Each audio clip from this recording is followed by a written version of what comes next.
Good morning dear students. Shivam Sankalp की इस online classes में आप सभी का स्वागत है। डियर स्टूडेंट्स, कल की क्लास में हम लोगों ने पढ़ा आपेक्षिक वेग क्या होता है या फिर सापेक्ष वेग क्या होता है, और उसमें हम लोगों ने जाना कि कब जब दो वस्तुएं गतिमान होती हैं तो एक दूसरे के सापेक्ष उनमें वेग में क्या बदलाव आता है, उनका वेग क्या आता है। ठीक, अगर कोई वस्तु ए है, अगर ये गतिमान है और जब हम उसको बी से देखते हैं तो उस ए का बी से देखने पे कितना आपेक्षिक वेग होता है, ये चीजें हम लोगों ने कल की क्लास में गणना करना सीखा था। ठीक, तो आज की क्लास में डियर स्टूडेंट्स हम लोग पढ़ने जा रहे हैं त्वरण। ठीक, और त्वरण को इंग्लिश में क्या कहते हैं, इसको कहते हैं एक्सीलरेशन। ठीक, एक्सीलरेशन, राइट। और इसको आप ये भी बोल सकते हैं क्या कि त्वरित गति। ठीक, त्वरित गति या फिर त्वरण, this are the same thing. तो क्लास को हम शुरू करते हैं। चलिए, तो आप लोगों ने एक दैनिक जीवन में अपने अनुभव किया होगा कि जब भी आप मोटरसाइकिल से चलते हैं या फिर मान लीजिए कार से चल रहे हों तो हमारा वेग एक समान नहीं होता है, हमेशा समय समय पे बदलता रहता है। मान लीजिए आप अपने घर से मोटरसाइकिल पे निकले और कुछ समय बाद देखें, मान लीजिए आप 10 सेकंड चलते हैं तो 10 सेकंड में आपने कुछ दूरी कवर की। ठीक, कुछ दूरी तय की, और उसके अगले 10 सेकंड में आप पाते हैं कि आपने उस दूरी को हो सकता है ज्यादा कवर कर लिया हो या फिर कम कर लिया हो। ठीक, तो ये जो हम हर समय में बदल बदल के दूरी कवर कर रहे हैं, यात्रा कर रहे हैं, तो इसका मतलब हमारे वेग में बदलाव आ रहा है। तो हर समय समय पे हमारे वेग में जो बदलाव आ रहा है उसी को डियर स्टूडेंट्स हम क्या कहते हैं, एक्सीलरेशन कहते हैं, यानी त्वरण कहते हैं। ठीक, तो चलिए अब हम इसको समझते हैं कि आखिर ये त्वरण क्या है। ठीक, तो पहले मान लीजिए ये कोई बिंदु है, यहां से आपने चलना स्टार्ट किया इस डायरेक्शन में। ठीक, और हम ये मानते हैं कि आपने यहां तक की दूरी S1 कवर की कितने समय में, T1 समय में। ठीक, दिख पा रहा है ना, S1 दूरी आपने कवर किया कितने समय में, T1। फिर से यहां आप चले और यहाँ पे S2 दूरी कवर किए आप T2 समय में। फिर यहाँ पे S3 दूरी कवर किए आप कितने, T3 समय में। फिर से यहाँ चले आप T4 समय में कितनी दूरी कवर किए, S4। ठीक, अब इसमें बदलाव क्या होगा, देखिए अगर आप हर जगह के लिए अलग अलग दूरियां कवर कर रहे हैं, अलग दूरियां तय कर रहे हैं और हर समय में, तो हमें क्या मिलेगा उससे, हमें उससे वेग मिलेगा। वेग कैसे निकालते हैं, v बराबर S अपॉन टी। v बराबर S अपॉन टी करेंगे तो इसके लिए कुछ अलग वेग निकलेगा, इसको हम चलिए नाम दे देते हैं। यहाँ पे क्या निकला, v1, और यहाँ पे इसको करेंगे तो यहाँ पे क्या निकलेगा, v2, और यहाँ पे क्या निकलेगा, v3, और यहाँ पे इसके लिए क्या निकलेगा, v4। ठीक, तो इसके लिए अलग वेग, इसके लिए अलग वेग, इसके लिए अलग वेग। ठीक, अब इसमें दो पॉसिबिलिटियां बन सकती हैं, तो चलिए अब उसको देखते हैं। अब हमने क्या किया कि एक दूसरा का एक एग्जांपल लेते हैं। यहाँ पे इस डायरेक्शन में आपने चलना स्टार्ट किया। ठीक, और मान लीजिए यहां से यहां। ठीक, और यहां से यहां तक की दूरी जो भी आप कवर किए उसकी आपका वेग, यानी जो वेग था यहां से दूरी कवर करने में, हम ये मान के चल रहे हैं कि यहां से यहां तक दूरी कवर किए आप 2 मीटर पर सेकेंड। फिर से आप V2 कवर किए कितना, 3 मीटर पर सेकेंड। ये V1 V2 क्या है, वेग है। ठीक, और फिर कुछ समय बाद कितना आप V3 कवर किए, 4 मीटर पर सेकेंड, और फिर आप V4 कवर किए कितना, 5 मीटर पर सेकेंड। ठीक, अब एक तीसरा एग्जांपल लेते हैं, सेम इसी टाइप से। आपको बस समझना है, सुनिए ध्यान से, समझिए, समझ जाएंगे तो बहुत इजी है, टॉपिक पूरा इजी लगने लगेगा। ठीक, अब यहाँ पे देखिए, यहाँ पे क्या हुआ, यहाँ पे हम इसको डिवाइड कर देते हैं। यहाँ पे जो दूरी कवर कर रहे हैं आप, V1 मान लीजिए आप 2 मीटर पर सेकेंड, फिर V2 मान लीजिए 4 मीटर पर सेकेंड है, V3 है 6 मीटर पर सेकेंड, और V4 है 8 मीटर पर सेकेंड। अब आप इसमें बताइए बदलाव देखने को क्या मिल रहा है। ठीक, पहली कंडीशन तो ये हो सकती है कि आपने जो भी दूरी कवर की है और उससे जो भी वेग है आपका, जो चलने का वेग मिला है आपको, वो बराबर हुए। अगर यहाँ पे हम मान लें कि शुरुआत में जो वेग था आपका 2 मीटर पर सेकेंड था और जब यहाँ दूरी यहाँ तक कितना चले आप, फिर भी कितना था, 2 मीटर था। यहाँ चले तो फिर भी 2 मीटर था, और यहाँ चले तो फिर भी 2 मीटर था। तो एक कंडीशन तो ये हो गया कि एक समान वेग है। ठीक, वेग आपका कैसा है, एक समान है, सब में क्या है, 2 मीटर पर सेकंड, 2 मीटर पर सेकंड, 2 मीटर पर सेकंड। दूसरी कंडीशन क्या है कि यहाँ पे देखिए आपका वेग कितना है, 2 मीटर पर सेकंड, और उसके बाद कितना हो जा रहा है, 3 मीटर पर सेकंड, फिर 4 मीटर पर सेकंड, और इसमें क्या हो रहा है, 2-2 बढ़ रहा है। ठीक, इसमें कितना बढ़ रहा है, 2-2 बढ़ जा रहा है। यहाँ पे 2 मीटर पर सेकंड शुरू में था, फिर 4 हुआ, फिर 6, फिर 8। तो बदलाव क्या हो रहा है, क्या चीज बदल रहा है, तो बदल क्या रहा है, यहाँ पे देखिए, यहाँ पे कुछ भी बदलाव हो रहा है क्या, इसमें वेग में परिवर्तन हो रहा है, नहीं हो रहा है, वेग समान है। ठीक, इसका मतलब यहाँ पे त्वरण कितना है, 0 है।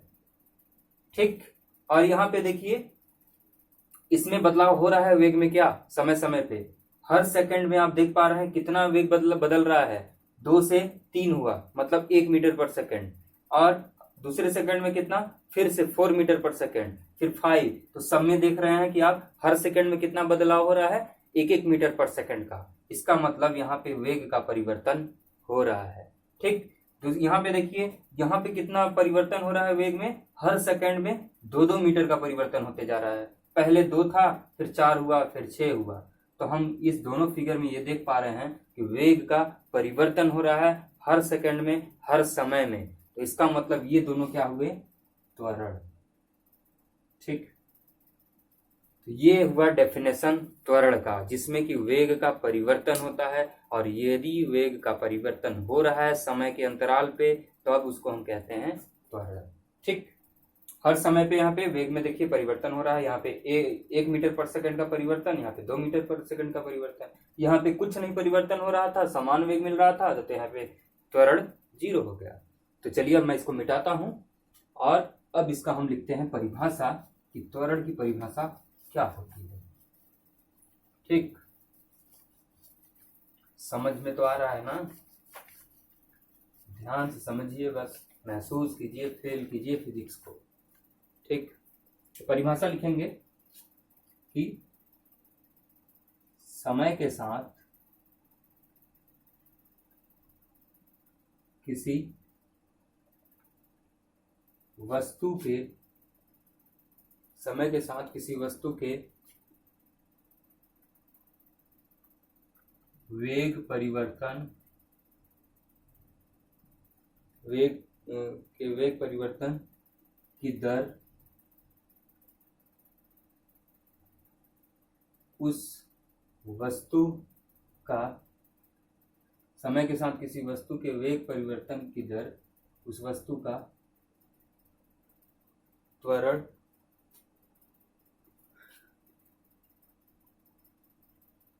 कहलाता है।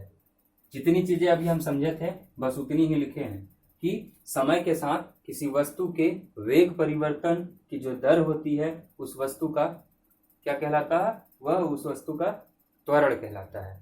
ठीक,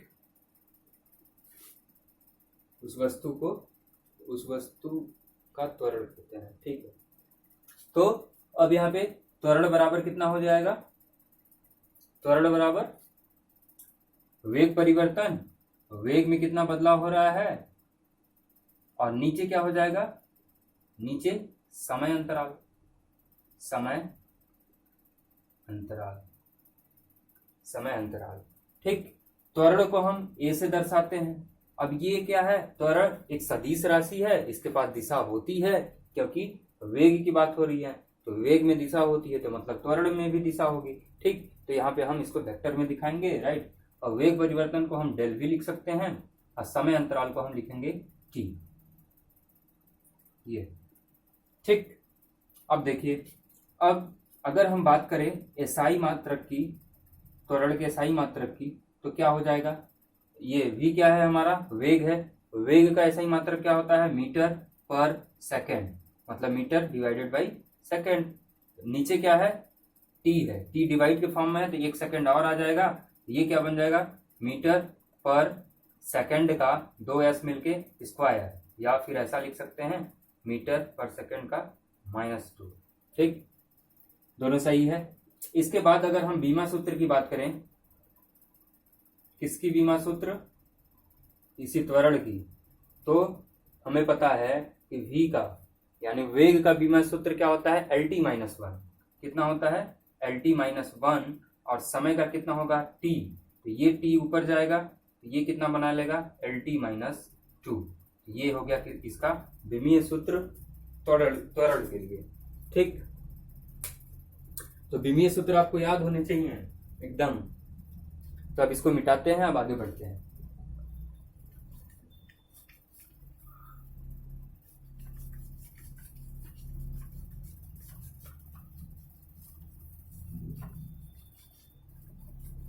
अब देखिए, अब ये जो त्वरण है ना, ये धनात्मक भी हो सकता है, ऋणात्मक भी हो सकता है। तो इसको आपको लिखना है तो लिख लीजिए कि यह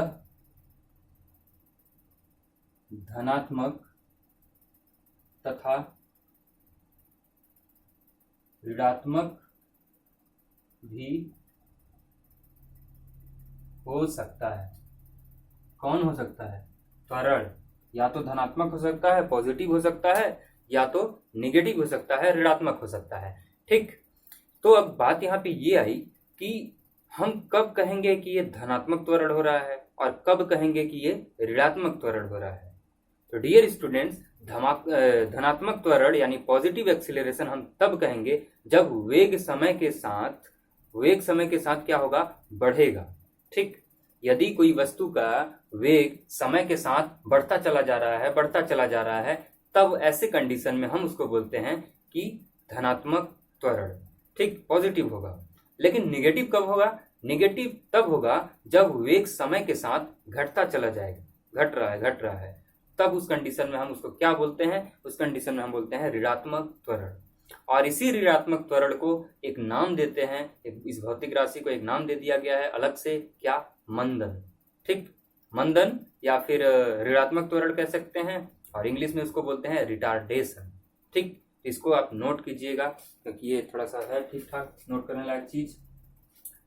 इसको मंदन कहते हैं, या फिर आप समझने के लिए ऐसा भी लिख सकते हैं ऋणात्मक त्वरण, जिसको इंग्लिश में बोलते हैं रिटार्डेशन। ठीक, इतना समझ लीजिए कि ये त्वरण का उल्टा है। ठीक, उसमें धनात्मक त्वरण में क्या हो रहा है कि वेग समय के साथ बढ़ता चला जा रहा है। अगर वेग समय के साथ घटता चला जाएगा, घट रहा है, उस कंडीशन में हम क्या बोलते हैं? मंदन। ठीक, तो यहाँ पे आप इसकी परिभाषा लिख सकते हैं कि यदि वस्तु का वेग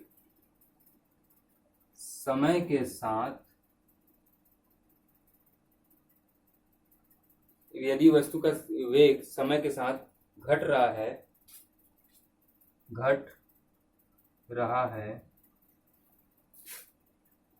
तब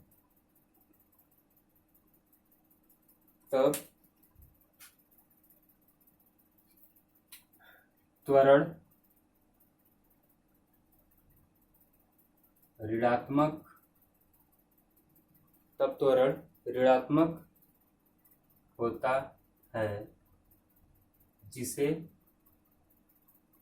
मंदन कहते हैं। चंदन मत लिख देना, मंदन कहते हैं।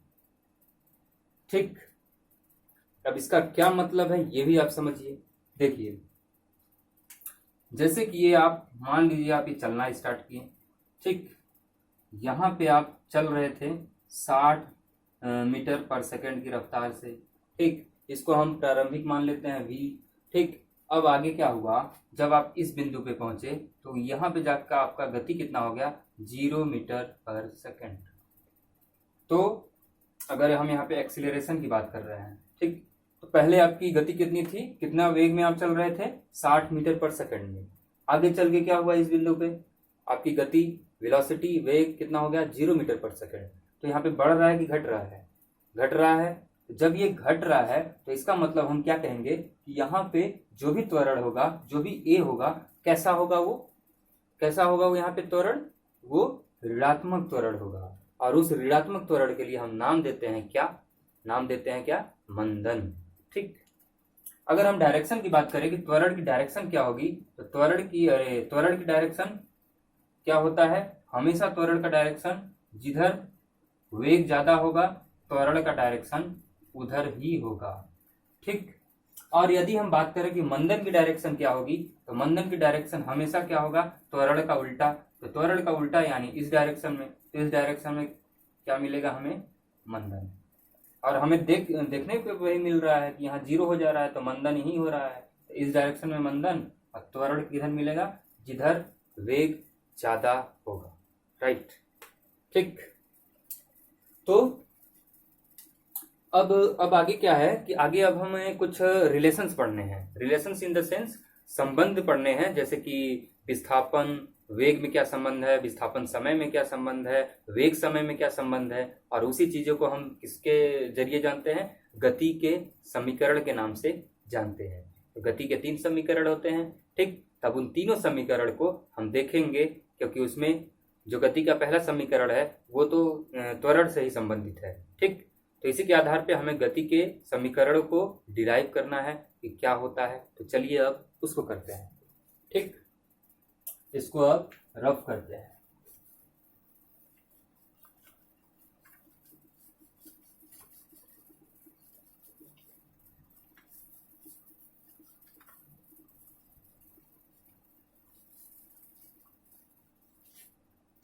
तो हम लेते हैं गति का प्रथम समीकरण। गति का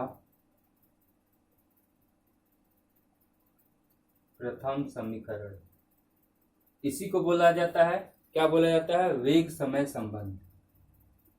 वेग समय संबंध। ठीक।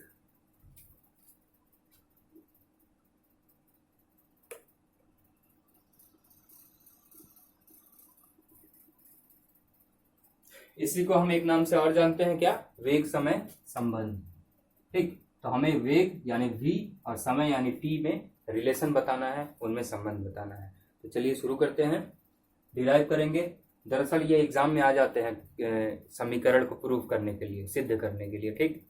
अब ये पहला मेथड हम पढ़ रहे हैं, आगे जब हम पढ़ेंगे अवकलन और समाकलन ना, तो उस तरीके से भी इसको डिराइव किया जाता है। तो आपके एग्जाम में ऐसा डायरेक्ट आ सकता है कि गति के समीकरण को आप त्वरित गति के तरीके से आप प्रूफ कीजिए, सिद्ध कीजिए, या फिर ऐसा लिखा आ जाएगा कि आप इसको अवकलन या फिर समाकलन के नियम से सिद्ध कीजिए। तो हम आज पहला मेथड पढ़ रहे हैं, आगे जब हम पढ़ेंगे अवकलन समाकलन तो वहां भी देखेंगे इसको। ठीक। दोबारा एक बार और। राइट।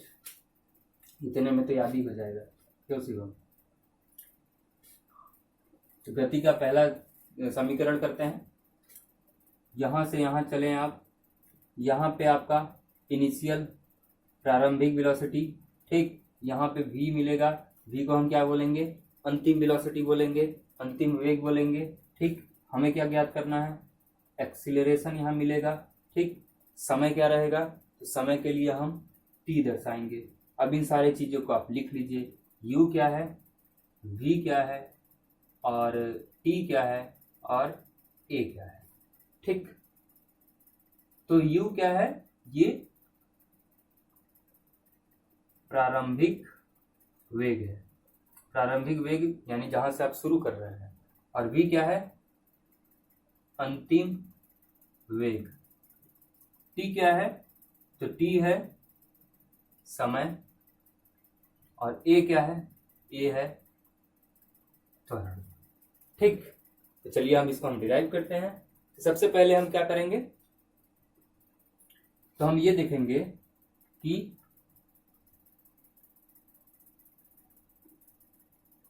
t सेकंड में वेग परिवर्तन कितना होगा। यहाँ पे हम t समय लिए हैं ना, तो t सेकंड में वेग परिवर्तन कितना होगा। तो t सेकंड में वेग परिवर्तन कितना होगा? फाइनल माइनस इनिशियल, यानी ये कितना हो जाएगा? v minus you. ठीक। और जब t सेकंड में वेग परिवर्तन कितना हो रहा है? v माइनस यू हो रहा है। तो यदि हम बात करें कि प्रति सेकंड यानी 1 सेकंड में, तो प्रति सेकंड में वेग परिवर्तन कितना, 1 सेकंड में वेग परिवर्तन कितना होगा, कैसे निकलेगा, जब t में इतना है तो 1 सेकंड के लिए हम क्या करेंगे, v minus you upon T से डिवाइड कर देंगे तो हमें प्रति सेकंड का निकल जाएगा। ठीक, अब हमें पता है कि हर सेकंड में जो भी वेग परिवर्तन होता है उसको हम क्या बोलते हैं, त्वरण, और त्वरण को दर्शाते हैं किससे, a से, तो हम यहाँ पे a लिख दिए और a बराबर हम कितना लिख देंगे, v minus you upon T. इस रिलेशन को याद रखिएगा, ये रिलेशन काम देगा आप जब त्वरण निकालेंगे, जब न्यूमेरिकल्स वगैरह करेंगे तो यहाँ पे a बराबर v minus you upon T, ये बहुत ज्यादा यूज होगा। ठीक, जब भी त्वरण पूछा जाएगा। तो अब यहां से हम क्या निकाल सकते हैं, हमें क्या निकालना था, वेग समय में संबंध। अब देखिए ये t इधर जाएगा तो ये कितना बना लेगा, at, इधर क्या बना, v माइनस यू बचा। ठीक, अब तो इस रिलेशन को अगर आप v को इधर ले लेते हैं तो ये हो जाएगा v, और ये इधर जाके माइनस प्लस मिल के खत्म, तो ये हो जाएगा u प्लस ए टी। बना लेंगे ना इसको, ये इधर आया है, ये वाला चीज इधर जाके प्लस हो गया है, ए टी प्लस यू। ठीक, इधर क्या बचा, v, तो इसको हम ऐसा लिख दिए हैं बस। तो v बराबर u प्लस ए टी, ये क्या है, गति का प्रथम समीकरण, इसको आप नोट कर लेंगे। इस फार्मूले को कैसे यूज करेंगे तो एक छोटा सा मैं बता रहा हूं, देख लीजिए साइड में ही, यहाँ पे थोड़ा सा समझा दे रहे हैं न्यूमेरिकल कैसे आते हैं। तो देखिए मान लीजिए यहाँ पे ये u, जो शुरुआत में आपकी जो स्पीड थी, चाल थी, वेलोसिटी थी, वो कितनी है, मान लीजिए ये है आपकी 40, और यहाँ पे जब अंतिम वेलोसिटी है वो 20 हो गई। ठीक, और आपसे पूछ दिया कि a बताइए।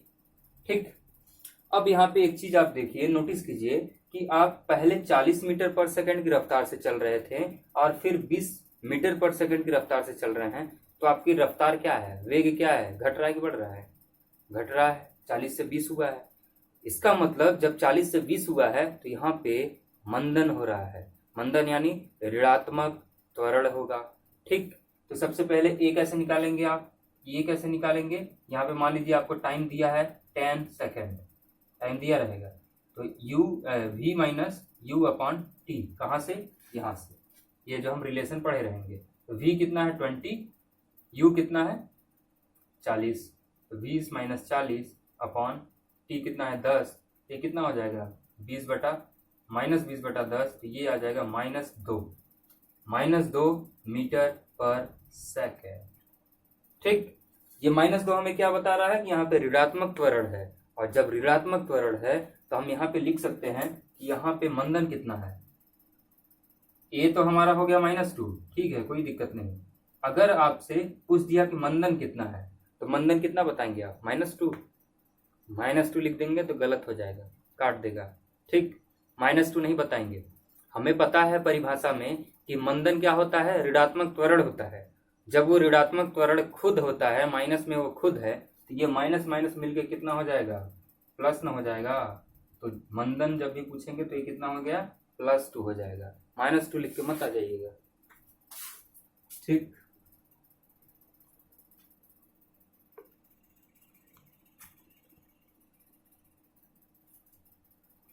तो ये कितना हो जाएगा, मंदन +2 में होगा, ना कि -2 में। -2 क्यों नहीं हो रहा है, क्योंकि मंदन ऑलरेडी ऋणात्मक होता है, और ऋणात्मक पहले से माइनस था, माइनस माइनस मिलके प्लस हो जाएगा। तो इस टाइप से ये न्यूमेरिकल्स किए जाते हैं। अब हम लेते हैं गति का दूसरा समीकरण। ठीक,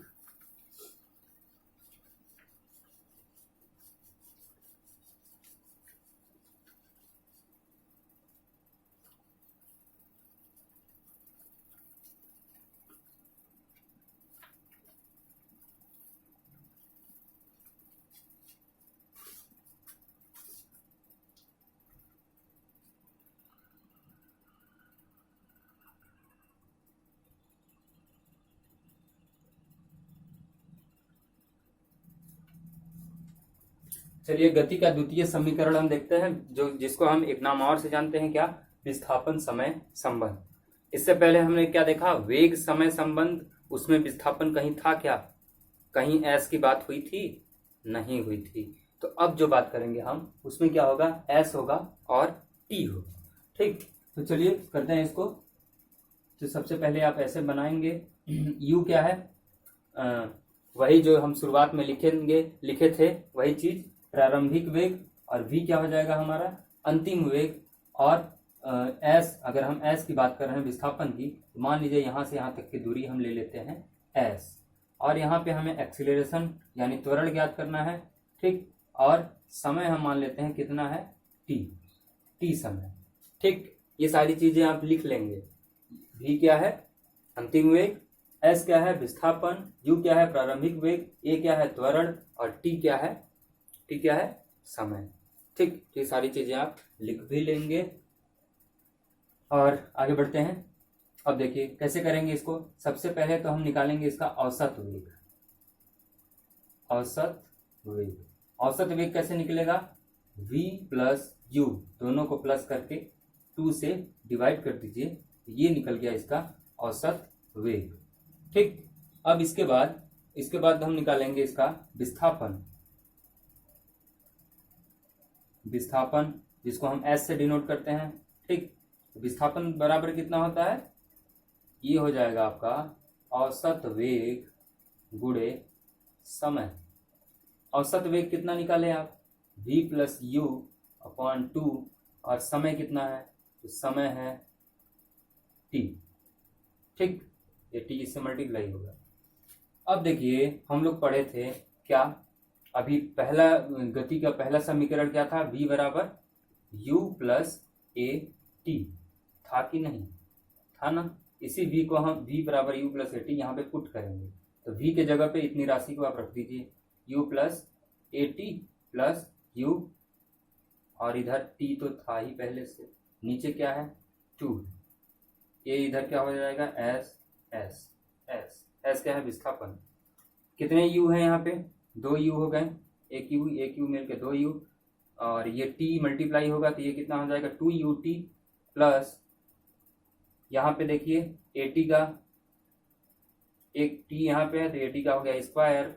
ठीक, नीचे 2, और जब इसको आप करेंगे, इसको जब अलग अलग काटेंगे तो ये 2 कट जाएगा, कटेगा ना, यहाँ पे क्या हो जाएगा ut प्लस, और इसके साथ ये 2 यहाँ पे नहीं है तो नहीं कटेगा, इसके लिए हम लिखेंगे हाफ at स्क्वायर। ये आया हमारा विस्थापन, किसके लिए, गति का द्वितीय समीकरण, s बराबर ut plus half at square. अब आपने नोटिस किया होगा कि जब हम लोग वेग समय संबंध पढ़े थे तो वहां पे कहीं s की बात नहीं हुई थी, और जब हम विस्थापन समय संबंध की बात कर रहे हैं तो यहाँ पे देखिए कहीं पे भी क्या वेग की बात नहीं हुई है। ठीक, मतलब v अंतिम वेग की बात कहीं हुई है क्या, नहीं हुई है। ठीक, तो अब एक और हम समीकरण करेंगे, गति का तृतीय समीकरण, जो क्या होगा वेग विस्थापन संबंध होगा।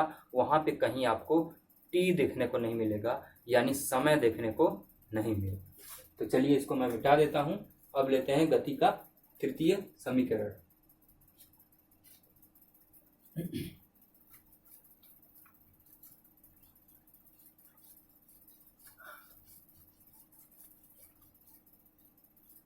गति का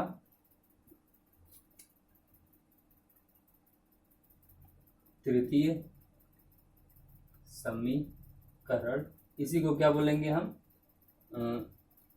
वेग विस्थापन संबंध। यहाँ पे आपको t की बात नहीं की जाएगी, ये वेग और विस्थापन में रिलेशन हम निकालेंगे। ठीक, अब देखिए औसत वेग, डायग्राम वही रहेगा, औसत वेग बराबर v प्लस यू अपॉन 2 होता है। ठीक, ये क्या है औसत वेग है। इसके बाद अगर हम a की बात करें तो a कितना होता है, ये होता है v minus you upon T. अगर t बराबर हम इसको कर देंगे तो कितना आ जाएगा, ये t बराबर इसको कीजिए, ये a चला जाएगा नीचे तो ये बन जाएगा v minus you upon a बन जाएगा ऐसा। ये त्वरण का फार्मूला है, किसका, त्वरण का। अब क्या करेंगे, हमें किसमें संबंध निकालना है, विस्थापन और वेग का संबंध निकालना है। मतलब हमें जरूरत है किसकी, s की। s क्या है, विस्थापन है, और विस्थापन का फार्मूला वेग, औसत वेग है तो औसत वेग लिख दिए, गुणा में समय। औसत वेग आप कितना निकाले हैं, v plus you upon 2 into ये क्या है हमारा समय है, v माइनस यू अपॉन ए। ठीक, तो ये रिलेशन कैसा कैसा बन जाएगा, इसको आप सॉल्व कीजिए। अब मैथ्स से यहाँ लगाइए आप, v प्लस यू ब्रैकेट में v माइनस यू और इधर क्या आ जाएगा 2a। ठीक, अब ये 2a इधर जाएगा तो ये कितना बना लेगा 2as, और यहाँ देखिए v प्लस यू और v माइनस, अरे v plus u v minus u मतलब a plus b, a minus b का फार्मूला लगेगा, और ये फार्मूला हमारा क्या कहता है a square minus b square. तो यहाँ पे हो जाएगा v square minus u square. यही है हमारा तृतीय समीकरण जिसे हमें लाना था। यहाँ पे क्या आपको कहीं टी नजर आ रहा है, नहीं नजर आएगा। ठीक, तो हम लोगों ने 3 समीकरण देखा। ठीक, यहाँ पे कहीं टी नहीं है, किसी में अंतिम वेग नहीं था, किसी में विस्थापन की बात नहीं की गई थी। तो ऐसे ये रिलेशंस न्यूमेरिकल्स में यूज होते हैं। ठीक, देखते हैं कितना समय है। चलिए, अभी समय है थोड़ा सा, इसी में एक चीज और कॉन्सेप्ट समझ लेते हैं। इसको मैं मिटा रहा हूं। एक हेडिंग और है, वो हेडिंग क्या है कि गुरुत्व के अंतर्गत गति। गुरुत्व के अंतर्गत गति। जब भी आपको क्वेश्चंस में, न्यूमेरिकल्स में आपको गुरुत्व के अंतर्गत गति की बात कर रही है, करेगा। गुरुत्व के अंतर्गत यानी कोई भी चीज वस्तु है और वो गतिमान होगी किस तरफ, धरती की तरफ। गुरुत्वाकर्षण किधर लगता है, धरती की तरफ लगता है ना। तो जब भी कोई वस्तु धरती की ओर यानी नीचे की ओर गति कर रही है, तब क्या होगा, तब वहां पे समीकरण क्या बनेगा, ये चीज। ठीक, और जब आप गुरुत्व के विरुद्ध करेंगे, ठीक, मतलब धरती के ऊपर करेंगे, तब कैसा समीकरण बनेगा।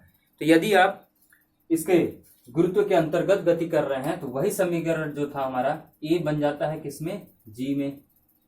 ये बदल जाएगा किसमें, जी में बदल जाता है, और जो एस है वो बदल जाता है किसमें, एच में बदल जाता है। विस्थापन किसमें होगा, एस सरल रेखा में। ठीक, यहाँ पे एच क्या है, ऊंचाई है। अब धरती की ओर कोई चीज आप नीचे भेज रहे हैं तो ये क्या है, ऊंचाई है।